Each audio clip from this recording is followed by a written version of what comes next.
Hmm. Ah, je trouve que... Non, il est bien. Il est bien, ce film. Bonjour à tous et à toutes, c'est Superpleur, et aujourd'hui on se retrouve pour une nouvelle critique sur la chaîne, le film Les 4 Fantastiques First Steps. First Steps, l'accent anglais n'est toujours pas au rendez-vous.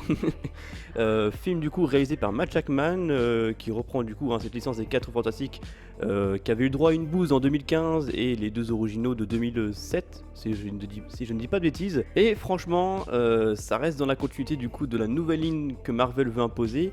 Thunderbolt avait très bien marché, était resté dans mon cœur. Celui-ci, pas autant que Thunderbolt, mais franchement, j'ai passé un très bon moment. Le film est agréable. Ça fait du bien. Ça fait du bien d'avoir enfin des films intéressants. Alors, c'est pas THE film de l'année. C'est pas THE film Les 4 Fantastiques. Je pense que les premiers de 2007 resteront emblématiques. Mais le film est correct. Le film est très bien. Donc non, franchement, vous allez passer un très bon moment si vous n'avez pas encore vu ce film. Si ce n'est pas le cas, fuyez pauvre fou. Et bref, comme d'habitude, les points forts, les points faibles, les points neutres, vous commencez à en avoir ras-le-bol pardon, que j'énumérise tout ça parce que vous savez très bien qu'est-ce qui va se passer. C'est parti pour le résumé. Qu'est-ce que c'est le film Les 4 Fantastiques First Step? Le film se déroule donc dans un New York alternatif rétro-futuriste des années 60 sur une terre nommée Terre 828. Les 4 Fantastiques, Reed Richards, Sue Storm, Johnny Storm et Ben Grimm, sont déjà des super-héros avant le début du récit et doivent protéger la planète contre Galactus, une entité cosmique capable de dévorer des mondes, et son héros, la surfeuse d'argent. La menace devient autant plus personne que Sue est enceinte du premier enfant du couple, Franklin Richard, dont les puissants dons attirent l'attention de Galactus. Voilà pour le gros synopsis de ce film. Maintenant, qu'est-ce que je n'ai pas aimé, qu'est-ce que j'ai bien aimé? Franchement, il y a de très gros points positifs, et il y a quand même des bons gros points négatifs malheureusement. Et je dirais que le premier gros point noir de ce film, c'est que le film justement va trop vite. Je m'explique, vraiment, on s'attarde pas sur les scènes, on ne s'attarde pas sur les discussions, sur les sujets, il n'y a pas d'impact sur chaque scène. On passe trop vite d'une discussion qui pouvait donner quelque chose d'intéressant, un développement de personnage même derrière, et en fait on saute, on brûle les étapes, c'est horrible. Il y a toute une micro-scène avec une discussion entre Ben et Reed qui parle justement du passé de Ben, qui quand était humain se sentait très bien, et maintenant oui, il est mal dans son corps, voilà, et ça va trop vite. On passe juste de ah ouais, j'étais bien comme ça avant, le gars à côté, ouais, je suis désolé, terminé. Je sais plus c'est quoi la discussion, mais il doit y avoir deux phrases et on s'attarde pas sur le sujet, il n'y a pas d'impact. Le film va beaucoup trop vite, on commence directement sur Sue Storm qui est enceinte, donc elle est enceinte, ensuite on annonce la nouvelle, ensuite il y a un... Non, il n'y a pas un bout dans le temps, mais après directement il y a la surfeuse, on va voir Galactus, ensuite Galactus arrive, termine... Enfin, le film passe trop vite et pourtant le film est assez long pour le coup, mais en fait on brûle les étapes. C'est pas que le film est court, c'est qu'on brûle les étapes et qu'on ne s'attarde pas sur les scènes qu'il faudrait malheureusement. Et tant qu'on parlait de la chose de tout à l'heure, The Things, malheureusement, elle est inutile. Ce personnage est inutile dans le film, tu peux le retirer sans problème. Le film, l'impact et l'histoire, le scénario ne changera pas du tout. C'est vraiment dommage, parce que la chose c'est quand même un personnage... les quatre sont importants, mais qui ressort un peu plus du lot, on va dire. Et de ne pas avoir beaucoup de scènes de Ben Grimm, pas de développement du personnage, pas d'histoire encore une fois, c'est vraiment dommage pour le coup. Le personnage est entièrement raté, tu peux le retirer, il sert à rien. J'étais en train de réfléchir, mais non, il n'y a même pas de scène importante avec lui, même ses pouvoirs sont pas beaucoup développés. Vraiment, personnage inutile, le plus bas des quatre. On m'avait même rapporté que Sue et son frère Johnny étaient les personnages qui portaient le film, que du coup Ben et Reed étaient laissés de côté. Donc pour Ben c'est le cas, mais pour Reed je le trouve pas du tout. Effectivement, Sue Storm est un peu le personnage pas principal avec Johnny. C'est vrai que Johnny et Sue ont plus d'importance, je trouve, dans ce film. Mais Reed, en fait, on a l'impression que oui, il est pas non plus impliqué parce qu'il est dans son coin, dans sa réflexion et tout. Lui, pareil, il est pas pouvoir. Il est vraiment côté théorique, intelligence, trouver une solution. Parce que c'est vrai du coup que les pouvoirs de Monsieur Fantastique ne sont pas développés non plus. Il doit y avoir deux scènes où on le voit en œuvre. Après c'est que Johnny ou que Sue Storm du coup qui utilisent leurs pouvoirs respectifs. Donc ouais, un manque d'utilisation des pouvoirs, mais bon, ça n'a pas gâché le film non plus. Et il y a un point, alors qui n'est pas un point négatif, mais qui aurait pu l'être, c'est un point plutôt où on va être déçu dessus, c'est qu'il n'y a aucun lien, encore une fois. Marvel n'exploite pas le potentiel que sa licence peut avoir, que son univers peut avoir, c'est qu'on n'exploite pas le multivers. Encore une fois, il n'y a pas de lien. Un film comme ça, on s'y attendait. On s'est dit en plus avec Reed, qui est tellement intelligent, lui il va trouver le moyen d'aller dans les autres univers, ce qui arrivera peut-être dans Avengers, je ne sais pas. Mais en tout cas dans ce film ça aurait été intéressant de au moins en parler. Je crois qu'il doit y avoir vite fait une phrase qui dit oui on n'est pas seul, bon, il y a d'autres univers. Ça parle peut-être une phrase, une micro-phrase de multivers, je sais plus, mais je suis déçu, franchement, je m'attendais vraiment à ce qu'on ait un peu plus de multivers concret. Il me semblait même que dans les bandes annonces, un truc comme ça, on le voyait expliquer un truc sur le multivers. Enfin, j'ai dit peut-être de la merde, mais enfin, je suis vraiment déçu pour le coup. Même à la fin du film, j'attendais que ça. À la fin du film, je pensais que ils allaient quitter la planète, ce genre de choses. Peut-être qu'ils allaient arriver dans un autre univers, qui notamment rappelait la scène post-crédit de Thunderbolt. Finalement, rien du tout. Alors on a peut-être tout ça dans Avengers Doomsday, hein, et je ne demande que ça. Mais voilà, je suis un peu déçu. Alors c'était pas le sujet principal du film, je suis bien d'accord. Mais je pense qu'ils auraient pu y faire un petit peu plus référence, voire tout court y faire référence. Et d'ailleurs je parlais du fait que Reed parlait du multivers, je crois à une classe il me semble. C'est peut-être une scène qui a été coupée. Et du coup en repensant à ça, c'est vrai que je m'étais dit mais il y a des scènes qui ont été supprimées, des persos qui ont été supprimés. Parce que dans le trailer j'ai l'impression qu'on a d'autres scènes qu'on nous avait montré, alors des scènes pas forcément hyper importantes, mais qui ont été supprimées tout de même. Notamment quand elle fait, je crois quand il y a une agente immobilière qui fait visiter la tour des 4 fantastiques. Alors c'est pas un truc très utile, je suis d'accord avec vous, mais on l'avait pas. Et notamment ce que j'ai relevé le plus, c'est la présence de, comment il s'appelle, Ivan Malkovich, qui interprète Ivan Kragov, je sais plus comment il s'appelle. Ivan Kragov, pardon, qui devait être, je pense, l'un des méchants secondaires de ce film, qu'on voit dans le trailer. Il y a une image de lui, de l'acteur Ivan Malkovich sur le plateau. Les scènes ont même été tournées vu qu'elles sont dans le trailer. Mais on l'a pas du tout dans le film. Alors certes, du coup, au début, il y a des petites références avec tous les méchants que les 4 fantastiques ont pu affronter. Et on voit notamment qu'il y a les singes donc du méchant Ivan Kragov. Mais lui, on ne le voit pas. Bon, c'est peut-être un peu dommage de l'avoir enlevé. Je sais pas, j'ai pas vu d'explication, mais... Bon, c'est pas hyper important, hein, c'était pas lui la plus grande menace évidemment, la menace principale, mais ça aurait été sympa de le voir un petit peu quand même. Qu'est-ce que je m'étais noté dessus Ah oui, le bébé. Ah le bébé, mon dieu. C'est 3D. 3D de fou. Je pense que là-dessus, on a aucun... C'est moche. On est tous d'accord. Le bébé, il est en 3D, tu n'y crois pas. Tu n'y crois pas. Et c'est mal fait. Les effets spéciaux, c'est récurrent ces derniers temps chez Marvel. Et là ça se voit totalement. Je pense qu'ils auraient pu utiliser un vrai bébé pour le coup. Alors après, je sais pas comment ça se passe au niveau d'une réalisation pour les droits d'image d'un enfant. Je sais pas comment ça se passe. Mais avant, il n'y avait pas ce genre de choses. Il n'y avait pas d'image 3D, donc on utilisait des vrais enfants. Donc pourquoi ne plus le faire aujourd'hui Après, voilà, je suis pas assez calé dans le monde du cinéma pour. Voilà, il y a peut-être des problèmes juridiques, des problèmes de droits d'image, comme je dis, ce genre de choses. Mais logiquement, c'est censé pouvoir se faire. Donc pourquoi utiliser une IA 3D? Enfin, c'est un peu dommage. C'est un peu dommage. Et pareil, petit point, c'est le discours de Sue Storm qu'elle fait à la population pour les rassurer. Sur tout le côté de la famille, voilà. Je ne sacrifierai pas mon enfant, mais je ne vous sacrifierai pas non plus. Un truc comme ça. Pour du coup calmer cette population un peu... pas docile, mais agressif forcément. Ce qu'on peut largement comprendre. Mais j'ai trouvé que ça faisait un peu cartoon. En mode, vous en faites pas, nous sommes là, je ne vous sacrifierai pas, c'est bon, je vous ai rassuré. Et tout le monde est, ouais, c'est bon.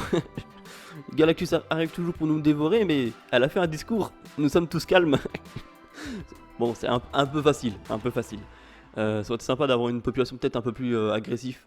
Tu vois, en mode, ils ont peur vraiment de mourir, ils veulent limite enlever l'enfant, etc. Enfin, il y avait un petit truc à creuser. Le film aurait été peut-être un chouïa plus long, je suis d'accord, mais il y a peut-être des petites scènes à tourner plus. Voilà. Bon, c'est un petit détail entre guillemets, mais qui aurait pu avoir son importance. Voilà, ça c'est vraiment pour les gros points noirs. Sinon, le film en lui-même est top. Franchement, j'ai passé un très bon moment. Juste un petit point neutre, à la fin du film, Sue Storm perd la vie. Donc elle est bien décédée, donc tu te dis, ah ouais, quand même, c'est choquant. C'est choquant. Mais le gamin Franklin la ressuscite d'entre les morts. Voilà, c'est son pouvoir cosmique, hein. Mais ça me paraît un peu gros. Ça me paraît... Enfin, ça va être trop gros. Là, en fait, dans le prochain Avengers, la hype, elle est... les attentes des persos sont tellement énormes parce que entre le Franklin qui aura grandi entre-temps, qui a 4 ans du coup maintenant je crois, le Franklin qui peut ressusciter les morts, on a des dieux divins, On a Sentry qui lui est le plus fort de tous les Avengers réunis. On va voir un Dr Fatalis hors pair. On va voir un Tom Hiddleston, un Loki roi du multivers. Enfin là niveau pouvoir cosmique, enfin je me dis à côté tu vas avoir des petits personnages comme Yelena qui a eu son petit gun. Euh, y a un problème. Il va y avoir un petit problème. Je pense que certains personnages vont être trop cheatés, comme ça avait été un peu le cas pour Captain Marvel dans Avengers Endgame. Je trouvais que du coup son importance, a été trop, peu impliquée, mais le peu de fois qu'elle était là, bah, elle dégommait tout et ça niquait un peu le truc entre guillemets. C'est que tout le long du film, t'as 50 personnages qui en chient, et elle arrive, oui, le vaisseau détruit. Pour le peu de temps d'apparition qu'elle avait, c'était un personnage beaucoup trop cheaté.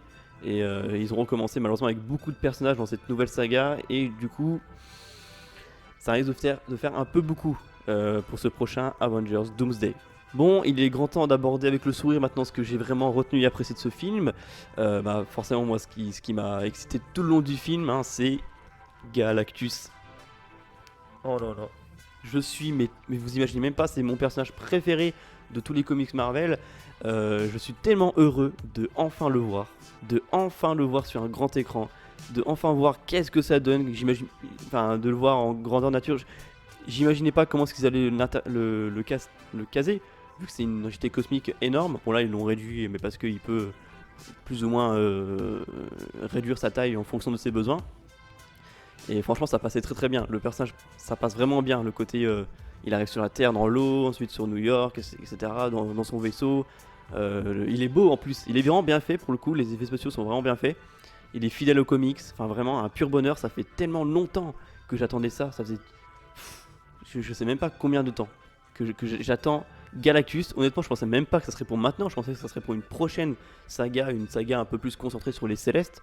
Notamment on avait l'arrivée d'Arishem, etc. Et je pensais, c'est cool, vraiment, c'est incroyable. Et à savoir du coup que c'est Galactus, mais de cet univers-là, hein, 818, 28, je sais plus. Donc potentiellement, on peut peut-être en avoir un dans notre univers à nous. Donc le revoir, ça serait cool. Bon, par contre, je suis un peu déçu et je trouve qu'il est battu un peu facilement. Les pouvoirs de Sue Storm sont vraiment énormes. Alors, est-ce que pareil, c'est un peu trop cheaté ou autre? Mais là, elle a vraiment tout donné, donc pour le coup, ça passait bien. Donc ça montrait qu'elle allait vraiment au plus haut de ses capacités, mais qu'en contrepartie, elle perdait la vie. Mais je trouve que c'est un peu facile de le battre quand même. Ça reste quand même normalement Galactus, l'entité cosmique que tu crains, qui est impossible à battre. Et pour moi, à 9 sur 10, j'étais sûr à 90%, j'étais sûr que la planète allait être détruite et qu'ils allaient partir, quoi. Comme on avait théorisé, comme on avait tous soupçonné que ce serait le cas et qu'ils débarqueraient ainsi dans notre univers et dans Avengers Doomsday. Et non, du coup la Terre est saine et sauve. Galactus a disparu avec la Surfeuse d'Argent qui s'est sacrifiée avec lui. La Surfeuse d'Argent d'ailleurs, j'ai apprécié le personnage.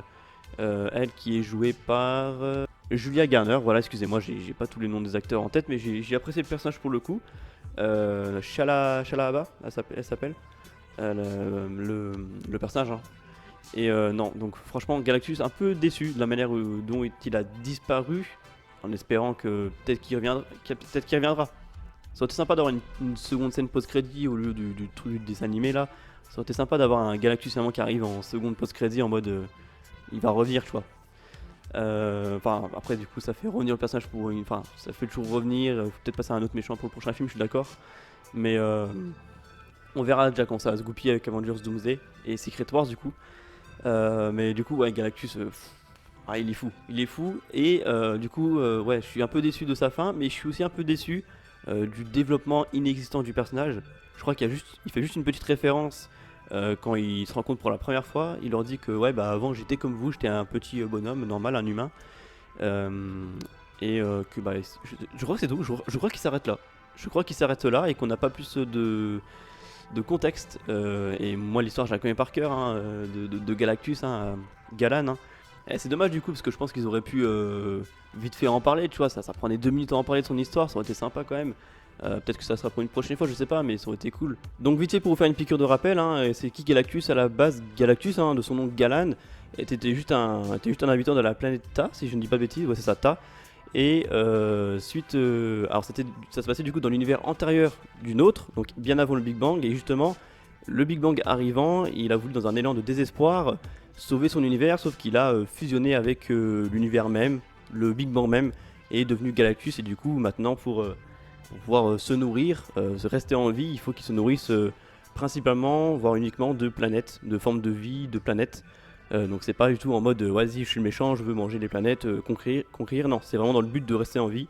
Et du coup il veut trouver Franklin pour être son successeur et pouvoir mettre fin à cette fin incroyable qu'il a en lui. Et voilà, j'ai un peu près résumé de ce que je me rappelle des comics. Donc voilà, ça prenait vraiment pas longtemps à incruster, hein. Il y en avait pour 2 minutes.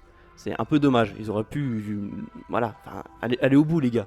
Et le Saint Graal, la scène post-crédit, qui fait son petit effet, hein, mais qui sert à rien. Mais ça tease Avengers Doomsday, c'est tout. Pour rappel, du coup on retrouve Sue Storm avec son enfant Franklin 4 ans plus tard. Donc l'enfant a donc 4 ans et plus grand. Ils partagent un petit moment tous les deux.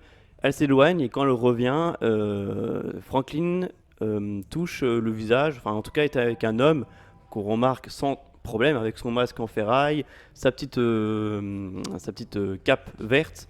Il s'agit bien du docteur Fatalist, du docteur Doom. Donc voilà, ça tease Avengers Doomsday. On ne voit pas son visage. On suppose que c'est Robert Downey Jr. Je crois même que dans les confirmations, c'est bien l'acteur Robert Downey Jr. hein, dans cette scène. Ce qui m'amène à penser que cette scène post-crédit ainsi que la scène post-crédit de Thunderbolt, qui ont tous deux été réalisés par les frères Russo, qui réaliseront du coup le prochain Avengers et le prochain encore. Ben, pour moi, c'est clairement 2 scènes tirées du film Avengers 12D. J'en suis quasiment sûr. Bref, sur ce, je vais vous laisser là-dessus. En plus, la caméra n'a plus beaucoup de batterie et fait que de couper. Alors, il y a peut-être eu des séquences coupées, des mots coupés, je sais pas. Je suis vraiment navré. Mais sur ce, je vous fais de gros bisous. N'hésitez pas à me dire ce que vous avez pensé de ce film dans les commentaires. Moi, j'ai vraiment bien apprécié. C'est pas le meilleur film Marvel, mais c'était un très bon film. Et Galactus comme ça. Donc, sur ce, je vous fais de gros bisous. Je vous dis à la prochaine pour de nouvelles vidéos. Bisous tout le monde, ciao ciao.